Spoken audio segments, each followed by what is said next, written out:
I ain't stuntin' for no bitches, gotta get it for my niggas. Don't mix family with your business, niggas seeking for attention. Hope them boys just catch a blessing if you bluffing. Now, hey, D Graves on the bench, live and direct from Stockton, California. Heart of the mud, downtown Stockton right now.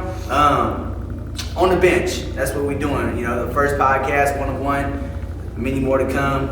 Right here, we got Eric Crocker, the Eric Crocker, Croc Time U, E Crocky. Many different names, and he could get into that later on, but ex-college football player, ex-pro football player, had a couple different stints, you know. Right now he's doing his thing right now. And give it up for Eric Crocker, man. Give it up for Crocker. A little clapping noises we had the crowd. I'm good, man. You see, come over here, you know, support my boy. Yeah, loosen up, loosen up. Alright, but yeah, you know, I'm just, you know, chilling. Got the tights on, just left the gym, obviously. Left the gym, man, I'm chilling. Yeah, most definitely. So, where are you working at right now? Like, what do you do as far as the training? Obviously, I know what you do, but just let the people know what you do.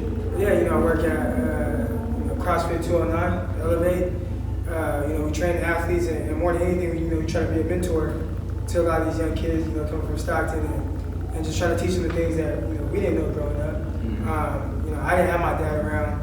I didn't have my uncles or anything like that for the most part. So, you know, I kind of had to learn on the fly. All it was, you know, about Brady Park. You know what I'm saying? 2,400.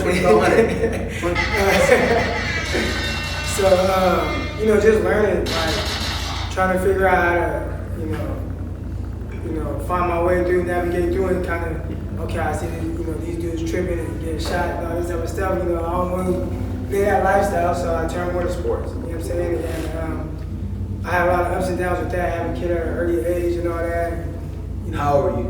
I was 19. Okay.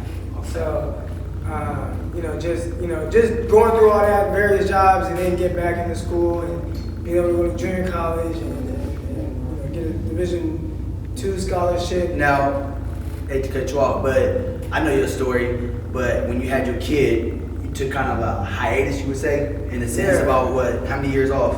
3 years. Damn. So after that, 3 years off, you started off at Delta, right? I started off at Delta College.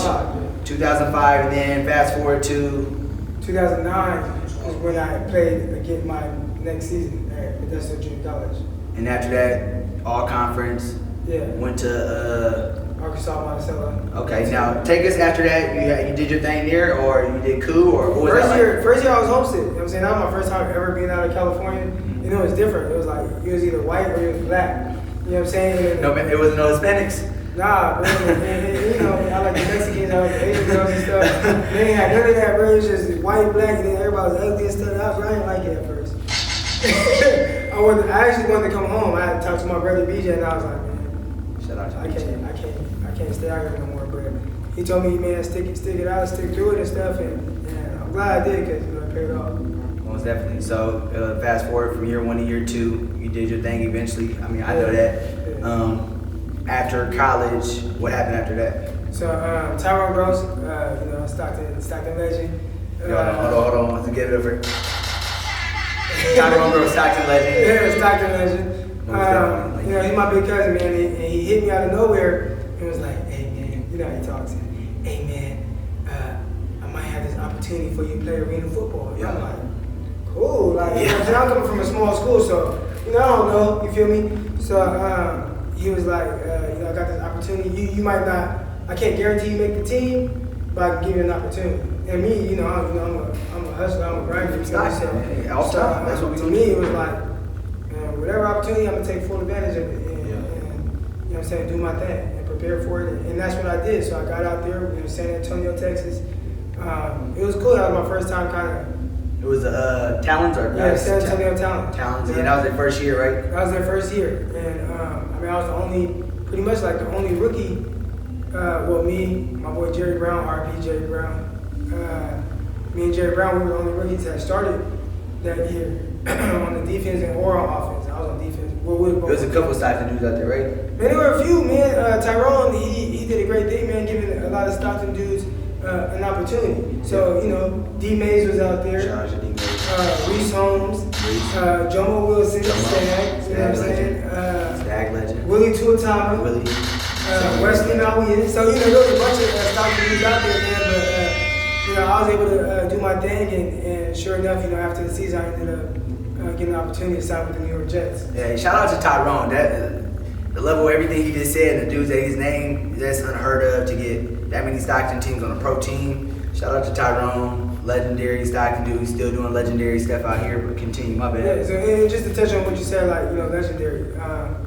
You know, someone on Twitter today was talking about how, like, oh, you don't have to be a pro athlete to kind of, you know, show your platform or whatever he said. You know, he said. And I get what he was trying to say, but, you know, you do have somebody like Tyrone, man, and he's giving back a lot to the community. You got free after-school programs, you know what I'm saying, throughout Stockton Unified School District. Tyrone founded the Stable Community Foundation. Yeah. And, you know, he's the founder. I remember, matter of fact, when I was with the Jets, I used to stay with Tyrone. Then he was there, he was drawing up logos, man, hey, how you feel about this? What you think? How you think this looks? And I'm like, man, I don't know. You know what I'm saying? He going through all these meetings. I'm like, man, they always getting dressed going to meetings. Sure enough, you know, the table is what it is today. Like I said, you know, all the Stockton Unified After-School programs runs through his Table Community Foundation. They got the summer football camp every year. They had James Jones out there, a lot of NFL players. Tremaine Johnson has been through. Just a lot of Stockton greats. Lavelle Hawkins, Tim Brown, everybody, you know, for the most part, a lot of the pro guys are involved in it. Man, just other things, I mean, they give out $100 to a bunch of families during Christmas time and let them just go shopping with a $100 gift certificate. Just tons of things, man, that he's doing in the community. So, big shout out on one more time. Shout out to Horn. Big shout out. Big shout out to T-Ron Groves, 2,000-yard rusher, first section championship in like 30 years in 2000. No, ever. Ever? In Stockton? Yeah. First ever. It had many more after that, but the first ever. But so after the Talons, you know, OG Tyrone gave you a shot because of, like he did for all the Stockton dudes. What happened exactly after that? Yeah, so it was kind of crazy how it happened. So I had actually got like a DUI. Well, it was a lower level, you know what I'm saying, lower level. That's what happens when you get the DUI, kids. You gotta pay up. It was a lower level DUI, man, and it's crazy how it all played out. Like I wasn't drunk. Matter of fact, who was with me? Armand Lewis was with me. So we was out there in San Antonio. He didn't drink. He shouldn't have been driving, but it's the Valverde. Got pulled over. The Valverde and he came out. You were saying, you know, went to jail and stuff like that for the fortnight. And when I got out, man, it's like, dang, like this could kind of ruin everything. So fast forward to after the season, I'm just chilling. I had to stay out there because I had to do my community service. Yeah. You know what I'm saying? I had to go to the little classes and all that. Yeah. And I ended up doing all that, but I still was on probation. And they didn't want me leaving the county at all. So I had to stay out there in San Antonio. Texas. Yeah. And so I'm out there chilling and working at like Macy's for like $7.50 an hour. You know what I'm saying? And then sure enough, I ended up getting hooked up with this agent. And next thing I know, you know what I'm saying, a bunch of NFL teams trying to fly me in for workouts. So, you know, I had the first one with the Saints. I was there when the Niners were in the Super Bowl. I actually got pictures like being in that locker room. You know, I'm getting ready for my workout. Niners getting ready for the Super Bowl. Yeah. I ate lunch with the niggas, you know what I'm saying? Like, you know me being Niner fan, so I'm like, damn, this camera is horrible. Like, hold on. I didn't even know that, and I didn't know that. That's dope. But did you actually did they actually hey, what's up with you? What you doing out here? Or like it was just another dude in the? Yeah, I was just there. They were like, oh, you probably figured you worked there or something. Nah, I really don't know. I was just in there. I was just in there just eating, getting ready for my ride back to the airport. Yeah. So, you know what I'm saying? You know, there was everybody was, you know, look focused and stuff still lost, but you know, one's on the top of that. Yeah. But so after that, pretty much as soon as I flew back to San Antonio, I had a flight scheduled to Philadelphia. Chip Kelly and them called me and said they wanted to work me out. So I had a week to get ready, so I flew back home, messed with another Stockton legend, Sonny. You know what I'm saying? He helped me with my 40 time and all that. Sonny's most definitely a legend, speed legend. Went out there, got to meet Mike Vick and stuff. Mike Vick was out there with the Eagles, so that was cool. I didn't get signed there, and then the next week, or 2 weeks later, that was when the Jets flew me in. And I don't know, there was something different about that workout, man. Like, I kind of just told myself, like, I'm not leaving here without a contract. And so I just. Now you did get a contract with the Saints, right? Nah, with the Saints, it was a rookie minicamp invite. Okay, because my 40 time wasn't fast enough for them. Okay. So that's why I flew back and worked with Sonny. He helped me with my 40 time and made it go. I actually ran, I won't tell a lot of people this, but for the Saints, I ran a 4.71. That was my average. Came home and worked with Sonny for 3 days and went and ran a 4.53. Imagine that. And that's what ended up. And that's what got you signed. Got me signed. Yeah. So you was at the Jets a real unique situation. And when you was there, Darrell Revis and Kamari was there, right? Yeah, when I first got there. So being a DB, that's like equivalent. Me being a receiver, if I go to a team and it's Terrell Owens and Jerry Rice, like for a rookie at that time, that's pretty much what it was. If somebody that came at the Niners in 2001, that's the same situation was. So what was that experience like? Man, it was cool just seeing how they kind of prepare. I mean, it was different. It was good, and with Kamari, he was a little different. But Revis, he wasn't there the whole time because he ended up getting traded to the Bucks. Yeah. But even then, my time there, I kind of like was doing like more observing, like, you know what I'm saying? Because I didn't know these niggas. You know what I'm saying? So I'm just like, okay, let me see how you work, how you prepare, and so I learned a lot about film study. Just by watching them, seeing how they prepare and stuff, what they look for and stuff like that. And I was like, okay, I'm catching up. Because D2, they don't teach you that stuff. Yeah. You're just out there playing. So. Now, I know a couple of dudes that actually played with Kamari. They said he was different, like you just said. He was really different, huh? So he Let's not be getting it. I don't want pillow talk. Let's not be. Yeah, but you say that for your. On the one-on-one, like, he was hella cool. You know what I'm saying? He'll pull me aside, he'd work with me and stuff like that, show me different things. We were the tallest corners on the team, so. He would work with me on, just little thing, press techniques and stuff like that. So, with that, it was cool. I remember him and Joe McKnight. They used to get into R.P. Joe McKnight. R.P. Joe McKnight, man. He got killed by the dude, and the dude, did he get life or he got manslaughter? Nah, I think they gave him something. It was more than manslaughter. Alright, cool. I thought they were gonna walk with that. Him and Joe McKnight, man, they used to get into it. It was just a great experience. Like, somebody from Stockton that went through what I went through, working on various jobs over those 3 years that, the hiatus, as you like to say. It was just an amazing experience and a blessing, you know what I'm saying? And I hope that, even after that, you know what I'm saying, I was fortunate to be able to go back to the real league and won the ball draft league. So you got cut from the Jets, right? But your experience gained, as in California, we like to say, hella knowledge. Hella knowledge, and that's kind of what you do now with a lot of knowledge you probably retained in that short amount of 2 or 3 months time or whatever. It was like 7 months. So 7 months you got a whole bunch of knowledge, probably a lifetime worth of knowledge. But with that being said, you got cut from them, but that opened up another opportunity. You got drafted, and what kind of draft was that? So it was just like a ring football league. Oh, it was okay, and then basically you was able to enter the draft because they had a new the LA Kids came, and who else? There were a couple of teams, Portland. Yeah. Okay, cool. Now you was the first overall pick, but who did you get picked up by? Portland. Okay, and got in the bag. How many interceptions that year? 11 on TV. Yeah. Deion Sanders tweeted him one game. He was doing a Deion and games on NFL Network. So hey, no matter what, even if you don't make it to the league, it's always opportunities out there, kids. That's the main thing. For me, just do you shit. Obviously, it worked for this nigga. This nigga got some. I'd say the biggest thing I learned, man, is everybody's gonna go through ups and downs. You just can't feel sorry for yourself. Say that again. Everybody's gonna go through ups and downs. You just can't feel sorry for yourself. Say that one more time. Yeah. That's real shit, though. That's what it comes down to.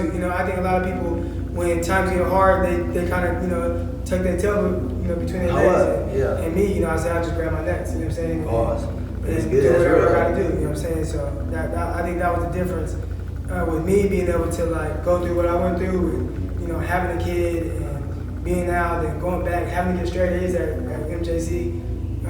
Now, what year was the Thunder? 2012? 2014. So 14. Instagram came in 2012, right? It was 2010, but it got more popular in 12, right? Yeah, because I made mine in 2011 when I went to school. Yeah. But obviously, I'm Instagram. I'm always on it. I follow the AFL because I had dreams and goals of being there. And you was one of the top players in the league that year. You wrote after the Thunder, so you was able to get in your bag more, and you signed with San Jose, right?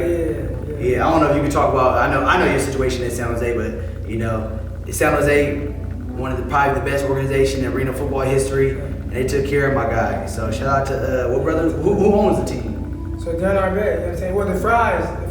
So you know, I know in the Bay Area, a lot of West Coast states, they got Fry's Electronics. Yeah. So John Fry, you know what I'm saying? He's the owner of Fry's Electronics, founder, him and his brother, and they were, you know, obviously they owned the San Jose SaberCats. So, but co-owner was Stockton native Darren Arbet. So hey, look, and he was the head coach, right? He was the head co-owner, and he gave you opportunity, right?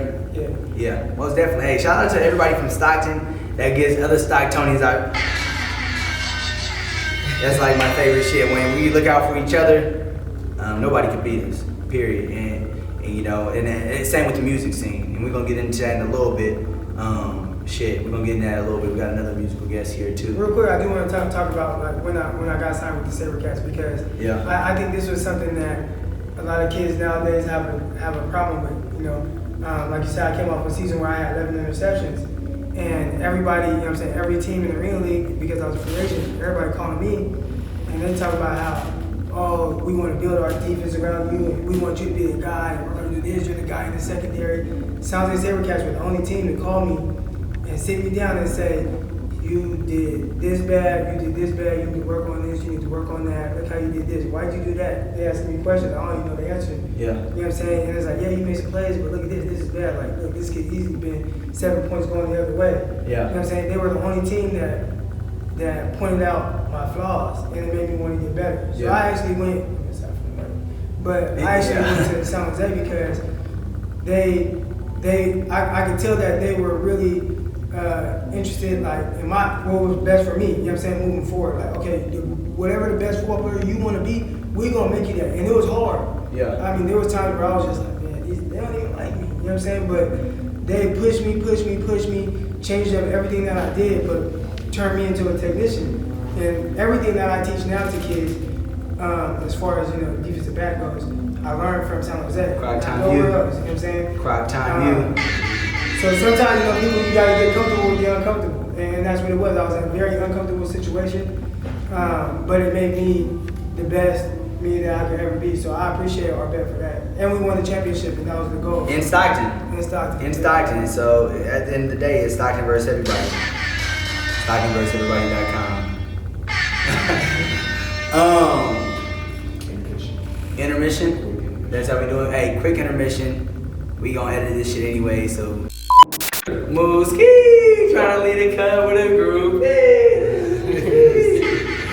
Hey, welcome back, man. On the bench. You know, this dude right here, man. A dude I admire his craft as an individual, as a man, the way he move and everything as far as in this industry and out of it. You know, my boy Muski, man. Muski from the mud, man. What's up with you, bro? How you doing, big bro? Yeah, man. You know, been knowing you for about 6-7 years, and you know, from the start of your journey to right now. You feel me? And tell us a little bit about yourself, bro. I'm from Stockton. I'm 24 years old. Been doing music for like 3 years strong. Speak up, nigga! Speak up! Run it back. I'm from Stockton. I go by Muski. I've been doing music for like 3-4 years strong now. I was born on the west side of Stockton, off Country Club. Shout out to Country Club. Not really, that's about it, man. Just really trying to take the music serious and shit now that I'm getting older. Yeah. And what I like about the music scene now in Stockton, you could kind of hit on it. I felt like when we was growing up, it was bootsy. Like, I'm not gonna say everybody, It still is. I like it now though. I feel like we got about 5 to 8 of y'all that's really just, you feel me, that got a shot. That really can actually, you feel me, like, I don't know which one it's gonna be. And we had this conversation before, like, it's gonna be one of y'all though that's gonna bust. But you know, what really got you into rapping? I always played baseball my whole life, so. A little bit of football too, right? Yeah, I played a little football. Yeah, I don't know if you ever. Yeah, we just had done that. No, when I was still playing though, I huh? tried out for the team one time and I threw this nigga. It was playing like, I don't know, we was just warming up and shit, and it was just running regular fade routes. And I threw this nigga something, and he was all like, hey, little nigga got an arm and shit. He never fuck with me. He was all like, You ain't got no film? Like, get out of my face type shit. I remember you was that quarterback person when you the receiver, right? Yeah, I remember that shit. So, and then, I just played baseball my whole life, really. And then my nigga Trey, shout out Rossi, is my best friend and shit. He fucking, he always been doing music ever since we was in middle school, all the way until now, still doing it. And, every time I was like coming and kicking it with the guys and shit, he would always be doing music, and I'm just like, I love baseball and shit, but that shit seemed hella cool. Like, I'm a fan before doing this rapping music. I listen to a lot of music and shit, so just seeing him do this shit hella motivated me. Like, fuck it, I love talking shit anyway. Yeah. So I just want to start doing it too. Most definitely, and then with your baseball, you was actually a good baseball player. When I was going to school, I used to read about you in the paper and you feel me, shit like that. I did a little bit of baseball, but I mean, I wasn't really, all that and shit. I tried, it didn't really work out. Yeah. Most definitely. I have big dreams of that shit though, for sure. I can't even front. Now, would you say, I don't know, obviously you did, just having a conversation, you didn't play after college. I know you played a little bit at Napa, right? Yeah, I went to Napa for a year, and then I was gonna redshirt up there, and then my grandma had passed away, so I came down here, and then I went to Delta, and then I was gonna redshirt there, and I just stopped even going. Like, I was working, and I was just like, life hack. Yeah, basically. Yeah, life hack. But no excuse, niggas do it all the time, just like he was telling you about his grind. Ain't no fucking excuse. I ain't gonna sit up here and be like, well, this happened and that happened. Like, nigga, I didn't do it. Yeah, no, that's why I love this nigga, because this nigga always keep it. I gotta watch the N-word too much, but yeah, he always keep it, you feel me? And that's why we got the relationship we got outside of the podcast and the music. Is always, you feel me? I recognize both these dudes as men first and foremost, solid individuals. But just kind of to touch on, you said you grew up out west, right? Yeah. Kind of your experience growing up on out west. Well, it was cool. It ain't nothing bad over there. It's cool. Yeah. It's my grandma's house. Okay. Look, I was the only kid for a while. Me and my brother are 11 years apart. He's 13 now. But anyways, growing out there, it was cool. I played, like I said, going back to baseball, just a lot of baseball. Went to Webster for middle school. Went to Stagg. Went to Lincoln for 1 year, but that shit didn't really work out. I wasn't in the district. I was living with my uncle. Went back to my grandma's house, went to Stagg. After that, went to Napa like we were talking about. But it was cool. Now, growing up out west, over there on that side, there's actually a couple west side rappers from the country club side. Did you guys have any rappers like in the neighborhood, or just anybody you grew up out here listening to? Or it was just, what inspired you besides your best friend, Trey? Trey Rossi, what really inspired you? I would say like back then, like I didn't start rapping until really rapping until after junior college. So like growing up then, like I gave a fuck about what music was. Like I was listening to, oldies and slapping other music. I wasn't like paying attention to who was rapping at the time. I don't know who was rapping. But as far as like who I listen to and shit, is like Asha. You hear me? Yeah, you good. Just talking. No, but as far as who I slap and shit from out west, I mean, I fuck with Meek. He from Little Spark. Most definitely. He cool. Boona, Little Jonathan, all them. Who else? I don't really like. It's not really. I don't know. Like I said, I wasn't really around like the music, like shit like that. Yeah, it's more so now. Until recently, So just knowing, like I said, Rossi, he was rapping and shit. It got me to start doing this shit. But who I slap now is like, I'll say Dex for sure doing his thing. Now he from out west, right? Who? Dex? I don't know where he from, to be honest with you. I just see from, I fuck with him. Most definitely. I did a couple, I actually only did one song with him. I fuck with Nikki, the whole chipping off the brick. Nikki, from the valley. Yeah. Bubba, you feel me? Most definitely. All them, they got a good movement going. Nell, you already pop on there. Shout out to him and Dex, to be honest, man, him, Dex, and the whole chipping off the brick, they really moving strong in Stockton. Kilo, he going crazy. Shout out to Kilo more. His whole wheel, the food rocking, that shit, he pushing that. Spook, he doing a lot of shit for the kids. Most definitely. you know, he doing his music thing too. He been around it for a long, like, that's one of the niggas. He been doing it since he was in high school, bro. Yeah, like, he's older than me, and I Yeah. barely met him like 3 years ago, but it's been love ever since I met him. Yeah, I grew up with him. So he really been, like, him and his cousin, they always had music. Like, Yeah, even his cousin, like, Digi. Niggas be sleeping on his brother Bolo. Bolo's, super low key, I swear to God, Bolo might be the hardest nigga that nobody know about. Like, Bolo Yeah, can exactly, that's why I just said sing, that. produce, yeah, he card. Shout out to Bolo. Yeah, Louis Park. Yeah, that nigga was crazy. Who else we going So out of all the dudes you just named, I know you did a track with Dex before, and Yeah. you know, I know you collabed with a couple other artists too. As far as you, I know, like, what's your favorite? I know you're a rapper, but you like rapping on original beats, remixes, or what's your style of rap? I guess you could say. Is it, I like a lot of deep shit, like meaningful shit. Like, Yeah. I like shit that's like, kind of like, yeah, of course I like to talk shit a lot and talk about, you know, the bitches in the club, but at the same time, like, I like that meaningful deep shit, like what you really living. like reality rap? Yeah, like what you trying to do. Like, you know what I mean? Like, Not some make believe bullshit shit. Yeah, like nigga, after 20 O's and 18, like you might have it, but everybody don't got that and they can relate. Is what you're saying? Most definitely. Yeah. That's real. Okay, for sure, man. Well, shit, man, you gotta keep pushing it. Obviously, like you're doing. Is there any plans in the near future, or what do you see yourself doing within the next 2 to 3 years, as far as this rapping shit? Is it something you plan on doing still, or like, hey, if it don't work out in 2 years, I'm gonna give it up, or this is what I'm doing, no matter what. I'm hustling and doing this. Of course, I'm always like, there's always a deadline to this rap shit, so I'm gonna be real, like, probably stop rapping in my 30s, but to be honest with you, I'm gonna just keep on going hard. I ain't gonna have no big, like, minded, like, oh, I'm gonna release a big ass project or a big album on the way. I'm just gonna go with the flow. My biggest, like, goal is just to really get my money up. I'm gonna start fucking with real estate. I'm gonna get my real estate license.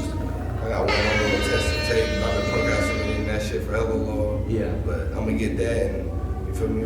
But you ain't saying stagnant, like just sitting on this. You got to plan Yeah. A, B, C, D, I'm an E, F, entrepreneur yeah. before a musician, that's for sure. Facts. That's real. Okay, most definitely, man. Well, let's get into some more shit. Nigga start talking some shit. You're stupid. I'm saying, you know, if rapping is something like, you know, to really give yourself a real shot or opportunity, if that's something that you want to do, like, you really got to put your all into it. Like, at least give yourself the opportunity, you know what I'm saying? Like, to instead of, like, passing up on it and then being 30 years old and being like, man, I wish I would just push a little bit harder, you feel me? Like, you know, if that is something that you know what I'm saying, you're passionate about, like, even if it's just like, man, I'm just going to give it a year. Like, give it a year, but in that year, like, give it your all. And you never know what might come from it. And maybe nothing come from it, then, but at least you can say you tried. Yeah. That's how I feel about the shit. It's like, nigga, you go until you're 30, you don't. My bad. You go until you're 30, it's like, nigga. Cause now, right now, You didn't put in all this work for the last 6, 7, 8 years. Now, if you feel like nigga, I just don't have it in my heart no more, because that's what kind of happened with me in football. It's like I started dealing with the politics, and you know, I'm giving my all. And I was 24. I'm like, man, bro, look, I got a kid. I gotta provide for the fam. Like, you know, that's how I was at with it. But it's like sometimes I look back and be like, damn, like, nigga, what if I gave it that one last year? You know what I'm trying to say? So it's just always something to think about. Like right now, when you say you're 25, like you're 24, right? Hell yeah. Like to me, it's like, man, you a baby. Like that's how I look at it. Like I'm 31 now. Like y'all hella young. Like you still got hella time. You said you're 31? I'm 31. I just turned 31 this year. Man, this nigga's a grandpa. I just went to your 30th birthday. I thought. Yeah. So that's what I'm saying. So when I hear 30, 24 years old, it's like, man, like, you got time to figure it out. You know what I'm saying? Not saying like you don't want to stand in the blood, but just like, you know, if there is something that you want to pursue and you want to get, like, right now is the time. Because once you start getting my age and you start having hella kids like I got, then that's when you start. Shout out to the 5 kids. That's when you start getting real. I gave you nothing. 5 kids. How many? Yeah. 5. I got 4 kids and my niece stayed with me too, so Yeah. I take care of 5. Oh, off top. But the baby mama. Hey, 3 baby mamas, a real Stockton. You know, you're a real Stockton. When you got multiple with the baby mama, you're a Stockton nigga. Hey, look, you a Stockton nigga. You might have to edit that if you don't get in trouble. But hey, what I like about it, you embrace it though. And it's like, Hey, no, if we need to, we gotta make sure it's good with him. But Yeah, no, you know. but yeah, but like it's like what's up, my nigga Crocker? The N-word, bro. Yeah, my bad. It's a habit. I'm comfortable now. But what I'm trying to say is like, you know, you embrace everything, and that's a, you know, to everybody, just embrace your struggle, whatever it is, embrace your grind, and you know, most definitely. So, growing up in Stockton, like, what do you think?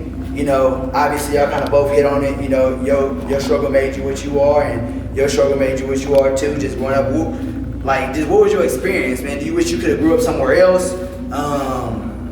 Like, if you were like, you know, how do you feel about raising your kids out here? I know you got kids and you have a stepdaughter. So it's like, and I got 2 kids. So it's like, at the same time, it's like, you know, I love my city. And, you know, sometimes I do have doubts, like, damn, do I really want to raise my kids here? Because I know what come with it. Well, what do y'all feel about just growing up out here in general? You know, and take the floor wherever, you know, want to chime in on that first. I mean, I think I've always felt like Stockton is what you make it. You know what I'm saying? And where, you know, me, I try my hardest to put my kids in an environment that's, you know, safe for them. So, and I always tell them, you know, as long as you stay out the way, and you stay in your lane and you do what you're supposed to do, like, you're gonna be good. 9 times out of 10, that is 100% true. But it's always that time, like, it's just like, damn, bro, I just went to the store and I got robbed. Like, you know, like, you always hear about some shit like that in Stockton. It's like, hey, I was just walking to Baskin Robbins and they pulled up on me and robbed me. Robbed you for what? They took my fitted hat. What kind of hat? Like, you know, but you want to hit on that a little bit, bro? I mean, as far as Stockton is just like it's no how can I say it? We ain't never gonna be good because everyone's just hating, and that's just not even what the whole music shit is. Just period. It's just like in general, like it's no like you could just see it. The whole vibe just all fucked up. It's all dead and shit. But as far as like me, how me coming up in Stockton and stuff, it was just always, you know, me, my mom, my brother, and my grandma. So once my grandma left, you know, as I was telling you after I was coming back from school, it was just like more like, you know, just we have a small ass family. We only like 4 or 5 to the neck. That's including her brother. So he got like a couple of kids, 3 or 4 kids. So we real small. So my intermediate family was real small. So it still now is right now. You know, my dad he in Crescent City, so he probably like 7 hours up that way. And so like coming up, it's just like really like my boys, my brothers. I got like 3 or 4 like homies, my friends that I really call my brothers. That I'm with their intermediate family before my intermediate family. That's how, like, you know, it is. But as far as like coming up here, it's just like, man, I got like so much to do this shit for. Like my mom's really counting on me. My brother really counting on me. Like my brother 13 now, and he's about to go to high school. He's about to go to state. So it's just like I was just telling my brother yesterday, like, fuck that, we gotta go school shopping for this nigga. Like, you know, I'm real close to my brother. Like I'm like a pops to this nigga. Yeah, most definitely. I see that. So I got that going on, but as far as just like I appreciate everything, like coming up from the city. I love my city. Like as soon as I touch some fucking money, I'm giving back. I know it's one thing to say like, oh, this nigga say he gonna give back, he say he gonna give back, but let me touch a little label money or something. Like for sure, you feel me? Yeah, no, most definitely. So I mean, that's just really, in my opinion, I feel like it's what you make it at the same time, but sometimes trouble does find you, and I feel like it's 2 categories, and y'all could just hit on this too. It's the kids that really, I mean, I'm pretty sure, you know, a lot of dudes really grew up on it, but sometimes they in sports or they, you know, extracurricular activities. But I feel like for us, like we got shooters that's the age of 14 and 13. We know some personally that play for us in these little football programs that me and you do, and you know, you probably mentor some of them, whatever, just from afar. But I feel like a lot of us, like after high school, it's like it get bad, like for real for us. Like all hope get lost after high school, and it's just like, what you gonna do? And that's why I think if you look at the statistics, it's like most of our dudes going to prison ages 17 to 22. They getting L's, licenses. So you know, young kids, be smart, man. That's all I can really hit on that. You know, that's some gunshots, and you know that's what we known for out here. So you know, we gotta hopefully, you know, all of us out here. Influences, like that's what it comes down to me. Like if you don't know better, like if nobody's teaching you, like how you supposed to do better? You know what I'm saying? And that's just what I see, like from you know, working in Stockton Unified School District and stuff like that. A lot of these kids just don't have positive influences. They don't have positive role models. So they just don't be out here running the streets and doing whatever because there's nobody telling them like, hey, that's not right. Like, go to school, go somewhere, go to college, like, have fun. Like, nobody's telling them that. It's like, oh, you need to get out, you need to get a job, like, go work at Walmart. Like, that's not, you know what I'm saying? And then they just become like stuck in all they know. Yeah. You feel me? And you know, I think we got to just change the whole perspective of the city in the sense of like the mentality. and when I say stuck in all you know, like that's cool because no matter where you go, like there's people that you know that's all they know. But like get out, you know, experience all this stuff. I got to live in several different states, and I appreciate all those you know times. And then it made me just miss Stockton even more, but want to do better. You feel me? Most definitely. Croc, touch up on what you said earlier about you said that everybody's seeing the D1. If you seen everybody go to D1, everybody going. Yeah, you know, it's for the most part. Okay, so you know, people they call people product of your environment. Yeah. And if you look at who people hang out with, you know what I'm saying? Like, if you hang out with these, or if you hang out with people that get straight A's, you probably gonna get straight A's too. Something close to it. You're something close to it. You're gonna take school more serious. If you hang out with people that just be hanging out, then you probably just gonna hang out. Like you're not gonna, you know what I'm saying? It's really like, people make it seem harder than it is, but it's really very simple.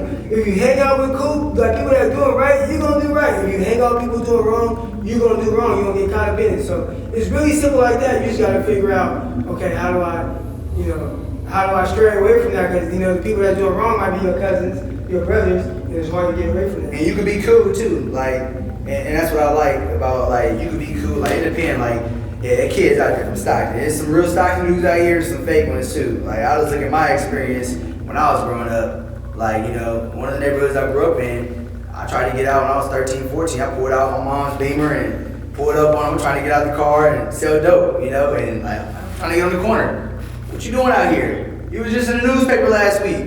I was 15, my sophomore year on varsity. That's that. You was just in the newspaper last week, bro. You can't be out here, bro. Get out of here, we're about to whip you. But there was some dudes that like, when I stopped hanging out with them, oh, bro, you playing sports now, you bootsy, bro. You can't fuck with us no more. So it you know, being young, I felt some type of way. I'm like, what you mean? I'm like, yeah, y'all still my boy, but you ain't fucking with us. But y'all wasn't doing nothing but bumming. So y'all was being bums. Don't hang out with bums. You feel me? But what's your present thoughts on just the Stockton sports scene, specifically the football scene, if you have an opinion at all?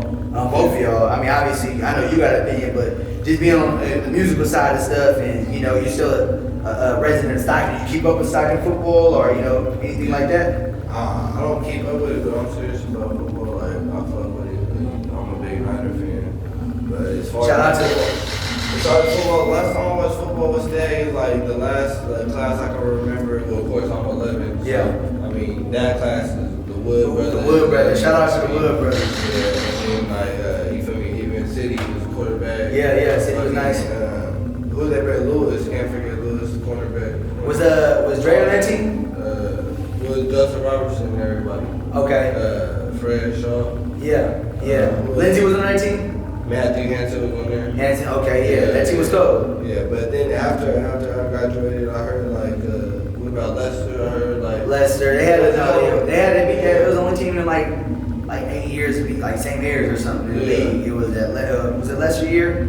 Leicester, Wayne Brooks, Daniel Ruffin. There you go. Yeah, Ruffin, they beat St. Mary's and you know, shut the Catholic school down.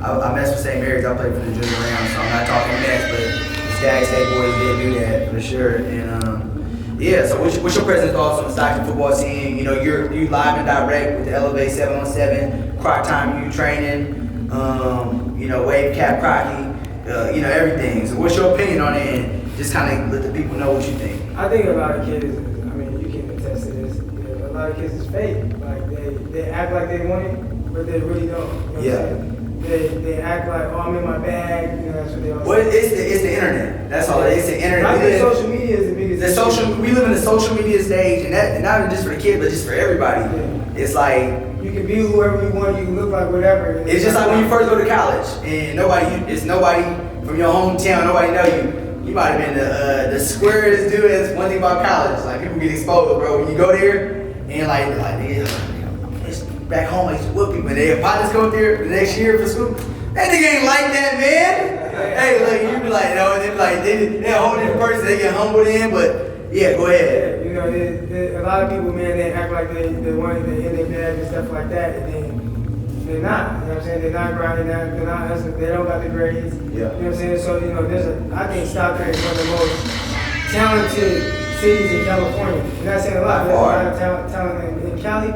Stockton, there's so much talent. Hey, if we did like a database, bro, we probably, as far as this football stuff, I would say we up there with LA. Per capita, we have 289,000 people, and just 4 years ago, we had 5 to 7 dudes in the NFL at one time on action rosters. Pro Bowl and everything. Jalen Saunders, Brandon Cooks, Tremaine Johnson, what's the Wesley, my weird brother dude? Reagan, Doug Martin. That's 5 dudes.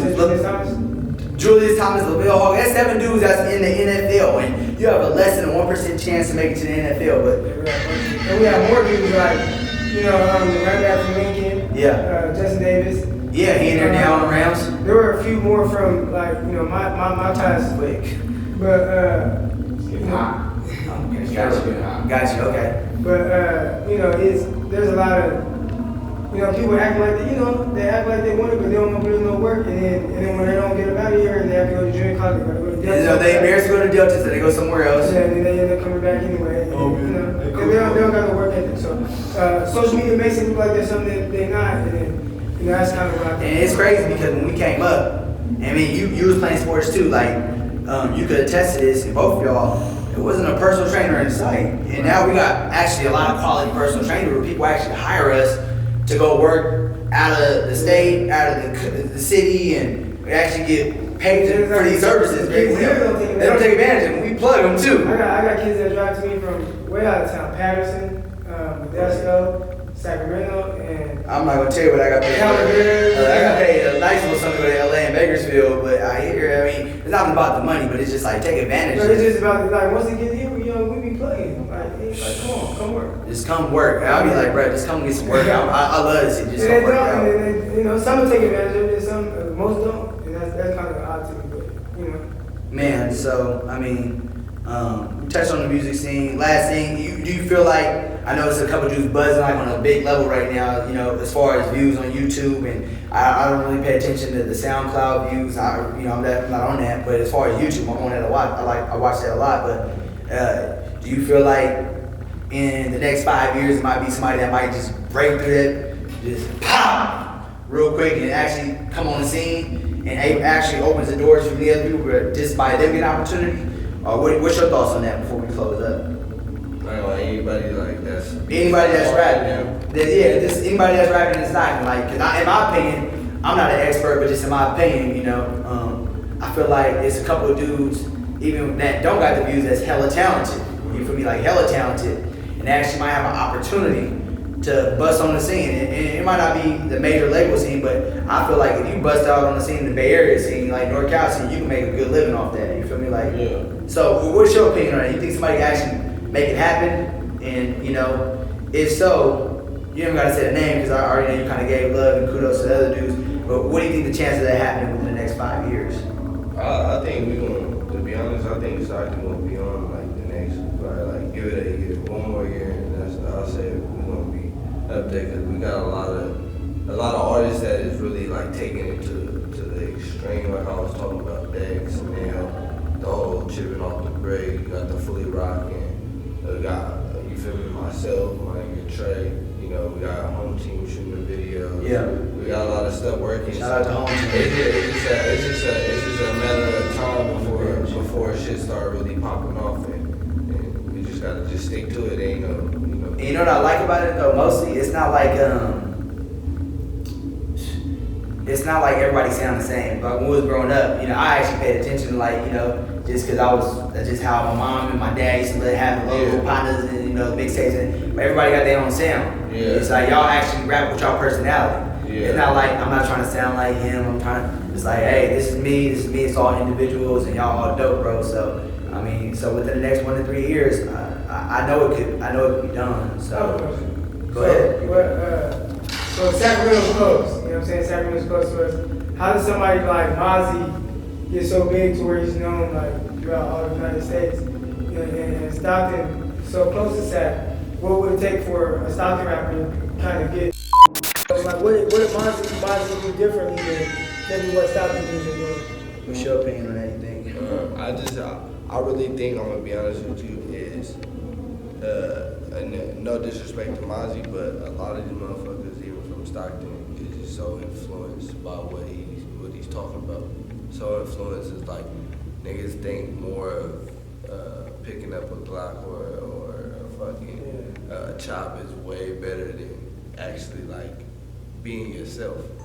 And talk about that shit in the music, like a lot of music is just like, they blow it out of proportion, exaggerate shit. This is what we talking about. We talking about guns, we talking about pulling up on it, we talking about, you know, big money this, big money that. But no, like I said, no disrespect to money, that's just what it is. Like, a lot of people don't even like, I'm gonna be honest with you, I be hearing so many slept on songs, it's just like, you know why it's slept on? Because they ain't talking about the shit that niggas wanna hear. It's like, you know, killing niggas and shooting. You gotta know you're in the party, you ain't letting no one take your chain and shit like that. So that's all what it is, but you know, it's just, that's why I think, like, I'm not saying that's the only reason why he made it, because Mozzie, he spit some real shit, like he really do. But I'm just saying, like, a lot of people that are fans of his music ain't real to themselves. Yeah, I feel you, 100%. Yeah. Well, I'm glad we got to touch on that, man. We, the first episode, and I most definitely appreciate both y'all, outside of this podcast, just being real dudes and, able to communicate with y'all outside of this. And I appreciate y'all being on my first episode, our first episode, home team on the bench, first of many. Shout out to Stockton, Loveville, Port City, the 9, 209 till we die, whatever you want to say. The music scene, the football scene, whatever you want to call it. But it's the first episode, part 2 coming soon on the bench.